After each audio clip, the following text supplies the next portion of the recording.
Hello friends, welcome to my YouTube channel. दोस्तों, जैसा कि आप सभी जानते हैं कि सैनिक स्कूल के एंट्रेंस एग्ज़ाम में अब बहुत ही कम समय बचा हुआ है। सैनिक स्कूल का एग्ज़ाम 9 जनवरी को होना है। तो फ्रेंड्स, इस कम समय में आपको सैनिक स्कूल के एग्ज़ाम में आने वाले इम्पोर्टेंट क्वेश्चंस को देखना चाहिए। ऐसे ही क्वेश्चंस के साथ मैं इस वीडियो में आया हूँ। तो फ्रेंड्स, ये वीडियो आपके लिए बहुत ही इम्पोर्टेंट होने वाली है अगर आप इस साल एग्ज़ाम दे रहे हैं तो। इसलिए वीडियो को एंड तक ज़रूर देखें और चैनल को सब्सक्राइब नहीं किया है तो ज़रूर कर दें ताकि ऐसे ही वीडियोस आप तक सबसे पहले पहुंच जाए। सैनिक स्कूल के एग्ज़ाम से रिलेटेड सारी जानकारियां आपको इस चैनल पर मिलती है, इसलिए सब्सक्राइब ज़रूर कर दें ताकि उन जानकारियों को आप सबसे पहले जान सकें। फ्रेंड्स, हमारे इंस्टा ID से आप ज़रूर जुड़ें और हमें फॉलो करें। वहाँ पर आप अपने सारे डाउट्स और भी अच्छी तरीके से क्लियर कर पाएंगे, इसलिए हमारे इंस्टा ID को फॉलो करें। इंस्टा ID का लिंक डिस्क्रिप्शन बॉक्स में दे दिया गया है। हमारा इंस्टा ID है social education 9।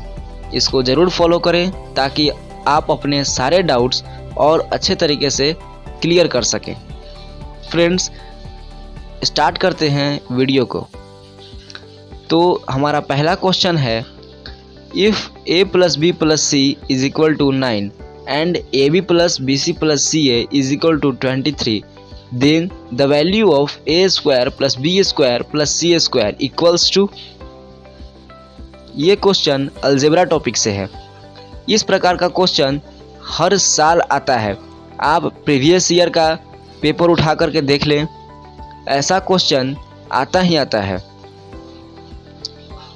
a + b + c का वैल्यू दिया हुआ है, ab + bc + ca का वैल्यू दिया हुआ है और a² b² और c² का वैल्यू निकालना है। तो यहाँ पर इस क्वेश्चन में करना क्या है कि जैसा कि a + b + c का वैल्यू दिया हुआ है 9, बोथ साइड स्क्वायर करेंगे। दोनों साइड स्क्वायर करने से हमको क्या मिलता है कि a + b + c का होल स्क्वायर का फॉर्मूला होता है a² b² + c² + 2 × ab + bc + ca। ये a + b + c का होल स्क्वायर होता है, जो कि आप अलजेब्रा टॉपिक में पढ़े होंगे। और RHS में 9 का स्क्वायर 81 होता है। आप क्वेश्चन में देख सकते हैं कि ab + bc + ca का वैल्यू 23 दिया हुआ है।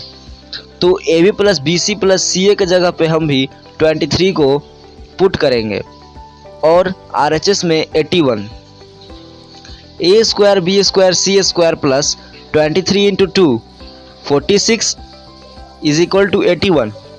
Now a² b² + c² = 81, जो कि RHS में है वो तो 81 ही रहेगा। और ये LHS का 46, अगर RHS में हम उसको ट्रांसफॉर्म करेंगे तो ये माइनस में हो जाएगा। प्लस का =2 के बाद में जाएगा तो माइनस में होगा। तो a² b² + c² = 81 - 46 करेंगे तो हमारा आंसर 35 होगा। तो चेक करते हैं कि 35 किस ऑप्शन में दिया हुआ है। तो 35 ऑप्शन नंबर A में दिया हुआ है, तो हमारा सही ऑप्शन A हो गया। तो उम्मीद करता हूं कि ये क्वेश्चन आप समझ गए होंगे। तो बढ़ते हैं अगले क्वेश्चन पे। अगला क्वेश्चन है, what is the difference between the total surface area and the curved surface area of a cylinder whose radius is equal to 10 centimetre. Option A में दिया हुआ है 200 pi centimetre square, option B में है 300 पाई centimetre square, सी में है 100 पाई centimetre square और D में दिया हुआ है 10 पाई सेंटीमीटर स्क्वायर। तो इसमें निकालना क्या है, सिलेंडर का टोटल सरफेस एरिया और सिलेंडर का कर्व्ड सरफेस एरिया में अंतर निकालना है, जिसका रेडियस 10 सेंटीमीटर है।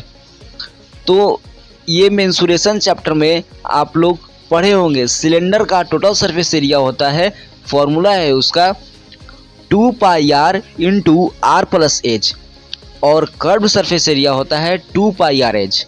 तो बस उस फॉर्मूले पर हम लोग को सेट करना है और आंसर फटाफट हमारे पास आ जाएगा। तो देखते हैं इसका सॉल्यूशन। देखिए, since we know that total surface area of a cylinder is equal to 2πr × r + h, ये सिलेंडर का टोटल सरफेस एरिया का फॉर्मूला है, ये तो आपको याद करना पड़ेगा। जो कि 2 pi R into R plus H है। तो इस पे हमको रेडियस दिया हुआ है कि radius is equal to 10 centimetre. यहाँ पे रेडियस दिया हुआ है, radius is equal to 10 centimetre. तो रेडियस के जगह पे हम लोग आर रखेंगे, आर। तो 2 पाई इंटू आर के जगह पे क्या रखें, 10 रखें, इंटू आर के जगह पे 10 रखें, 10 प्लस एच। तो 10 टू ज़ा 20 pi into 10 plus H.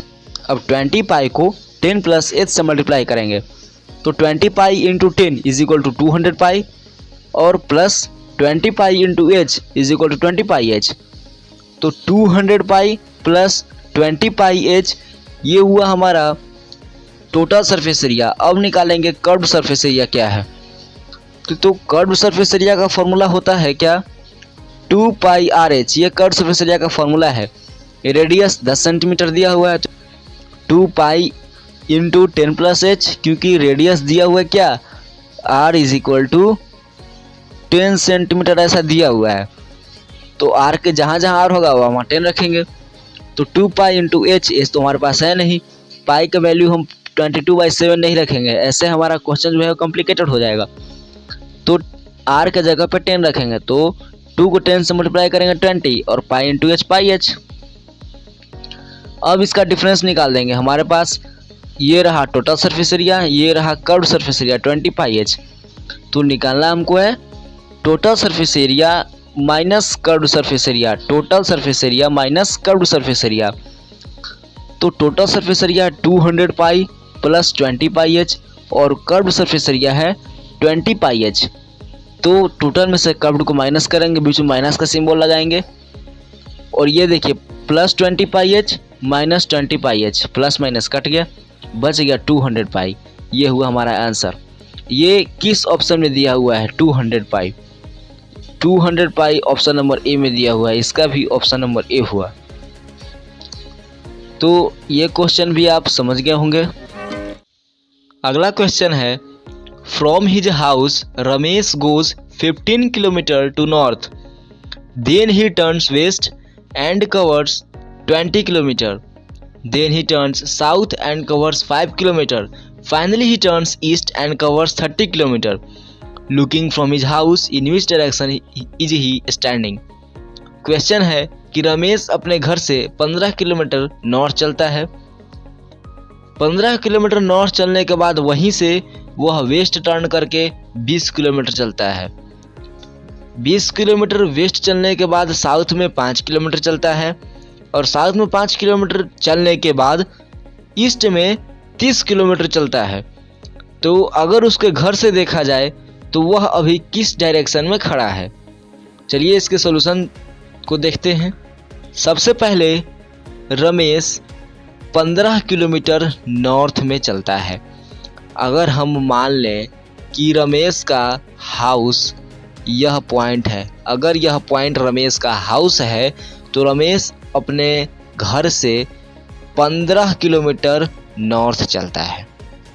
15 kilometre north चलता है, और उसके बाद he turns west and covers 20 kilometre. फिर वह वेस्ट में मुड़कर पश्चिम दिशा में मुड़कर 20 किलोमीटर चलता है। पश्चिम दिशा में मुड़कर 20 किलोमीटर चलता है। तो पश्चिम दिशा ये दिशा है, तो इस दिशा में टर्न करके 20 किलोमीटर चलता है। इस दिशा में 20 किलोमीटर चलता है। उसके बाद he turns south and covers 5 kilometre. फिर साउथ यानी कि नीचे वाले डायरेक्शन में 5 किलोमीटर चलता है। Finally he turns east and covers 30 kilometre. Finally he turns east यानी कि ये डायरेक्शन, ईस्ट में 30 किलोमीटर चलता है यहाँ तक। तो लुकिंग फ्रॉम हिज हाउस, अगर इसके घर से देखें यानी कि ये पॉइंट से देखें, ये पॉइंट से देखें, तो in which direction is he standing, किस दिशा में वह खड़ा है, उसका एंडिंग पॉइंट ये है। तो यहाँ से ये कौन सा दिशा है। अगर यहाँ पे हम नॉर्थ साउथ वाला सिंबल बनाएं, ये हो गया नॉर्थ, ये हो गया साउथ, ये हो गया ईस्ट, और ये हो गया वेस्ट। और रमेश का एंडिंग पॉइंट ये पॉइंट है, तो ये किस दिशा में है, नॉर्थ ईस्ट में है। किस दिशा में है? नॉर्थ ईस्ट में है। तो ऑप्शन नंबर 20 का राइट आंसर होगा। नॉर्थ ईस्ट डायरेक्शन में वह खड़ा है अगर हम उसके घर से देखें तो। He is standing in north east direction. अब बढ़ते हैं अपने अगले सवाल पे। अगला सवाल है कि before playing the orchestra in a musical concert a sitarist tries to adjust the tension and pluck the strings suitably. By doing so he is adjusting option A intensity of sound only, option B amplitude of sound only, option C frequency of sitar string with the frequency of other musical instruments, option D loudness of sound. ये science से question है sound chapter से। तो sound chapter से हर साल 1 या 2 question पूछे जाते हैं। ये चैप्टर बहुत ही इंपॉर्टेंट है साइंस से, तो इस चैप्टर को आप जरूर बहुत ही अच्छे तरीके से पढ़ें। क्वेश्चन है कि ऑर्केस्ट्रा प्ले करने से पहले सितारिस्ट अपने सितार का जो तार होता है, सितार में तार जिसको स्ट्रिंग बोलते हैं, उसको एडजस्ट करता है। ऐसा वह क्यों करता है? ऐसा करने से वह साउंड के इंटेंसिटी को बढ़ाता है, साउंड के इंटेंसिटी को एडजस्ट करता है, या साउंड के एम्पलीट्यूड को एडजस्ट करता है, या फ्रीक्वेंसी ऑफ सितार, जो सितार का फ्रीक्वेंसी है वो दूसरे म्यूजिकल इंस्ट्रूमेंट से एडजस्ट करता है, या साउंड के लाउडनेस को एडजस्ट करता है। तो इसका आंसर क्या है? तो इस क्वेश्चन का आंसर है कि sitarist is adjusting the frequency of sitar string with the frequency of other musical instrument, because if it is not done so the sound will be unpleasant to listen. तो इस question का जो answer है वो है option C. Sitarist is trying to adjust the frequency of sitar string with the frequency of other musical instruments। ऐसा अगर sitarist नहीं करता है, अपने सितार के तार को अगर वह सही से नहीं मिलाता है, तो सितार से जो साउंड प्रोड्यूस होगा वो सुनने में अनप्लीजेंट लगेगा, वह सुनने में भद्दा लगेगा। तो सितार के साउंड को मनमोहक बनाने के लिए, अच्छा बनाने के लिए, ताकि जो सितार से साउंड निकले वो हमारे कानों को अच्छा लगे, इसलिए सितारिस्ट अपने सितार के स्ट्रिंग के टेंशन को मैच करता है, मिलाता है। अब बढ़ते हैं अगले क्वेश्चन पे। अगला क्वेश्चन रीजनिंग से है। ऐसा क्वेश्चन भी हर साल आता है, आप प्रीवियस ईयर के पेपर उठा करके देख लें क्लास 9th की। रीजनिंग में लगभग हर साल कैलेंडर से रिलेटेड जो है वो क्वेश्चन आता है। ये क्वेश्चन है कि if the 7th day of a month is 3 days earlier than Friday, what day will it be on the 19th day of the month. मतलब कि महीने का 7वां दिन फ्राइडे से 3 दिन पहले है, मतलब कि फ्राइडे से 3 दिन पहले महीने का 7वां दिन था, तो महीने का 19वां दिन क्या होगा। तो चलिए इस क्वेश्चन को देखते हैं। सॉल्यूशन होगा इसका कि 7th डे पहले कौन सा दिन पड़ रहा था, तो फ्राइडे से 3 दिन पहले, फ्राइडे से 3 दिन पहले, तो एक दिन पहले थर्सडे होगा फ्राइडे के, दूसरे दिन पहले होगा वेडनेसडे, और तीसरे दिन क्या होगा? ट्यूसडे। तीसरे दिन क्या होगा? ट्यूसडे। तो 7th डे क्या हो गया? 7th डे हमारा ट्यूसडे हुआ। 7th डे ट्यूसडे हुआ। हमको पता क्या करना है कि महीने के 19वें दिन कौन सा दिन था। तो 7th डे में 7 डे और जोड़ेंगे तो आएगा 14th डे, यानी कि महीने का 14वां दिन। तो अगर आज मंडे है तो आज से एग्जैक्ट 1 सप्ताह बाद, यानी कि एग्जैक्ट 7 दिन बाद वही दिन होगा। तो 14वें दिन भी ट्यूसडे ही होगा, क्योंकि सप्ताह 7 दिन का होता है, और अगर आज ट्यूसडे है तो आज से एग्जैक्ट 7 दिन बाद भी वही दिन होगा। तो 7वें दिन ट्यूसडे था तो 7वें दिन के 7 दिन बाद भी ट्यूसडे होगा।